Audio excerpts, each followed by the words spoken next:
The terrified man begged for mercy incessantly, but the more he pleaded, the more excited the bandits grew. Meanwhile, Brian, who was also about to be buried alive, remained utterly unflappable, his brow furrowed, his eyes gleaming with menace. Unaware of the danger, the bandits ordered Brian to jump into the pit himself. The instant Brian rose to his feet, he snapped his own thumb. Yet the bandits were too caught up in their triumph to notice. Move, I said.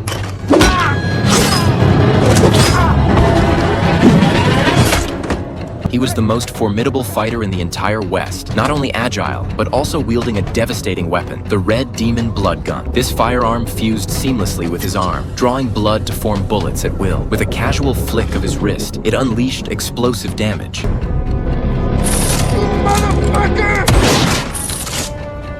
Such a ruthless individual was typically a powerful figure's right-hand man. He rode to a secret estate where the butler led him to the reception room. After meeting the boss, he said nothing. The boss embraced him, for he urgently needed a large sum to fund his gubernatorial campaign. The henchmen sent to rob the armored car had all died, and the $200,000 in cash had been pocketed by the local sheriff. The boss couldn't let this sure thing slip away.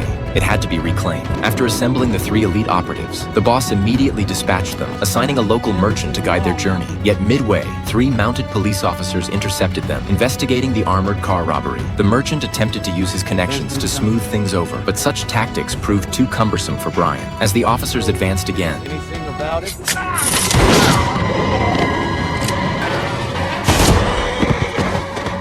they moved with ruthless efficiency, storming straight into the police station. Douglas, their leader, demanded the whereabouts of the $200,000. The deputy sheriff who received them had no idea who Douglas was and prepared to count down 3 seconds for him to leave. Douglas didn't give him the chance. They slaughtered the entire station and extracted Mike's whereabouts from the officers. Meanwhile, Mike was rushing back with the horse thief Bill. Just as they neared the town,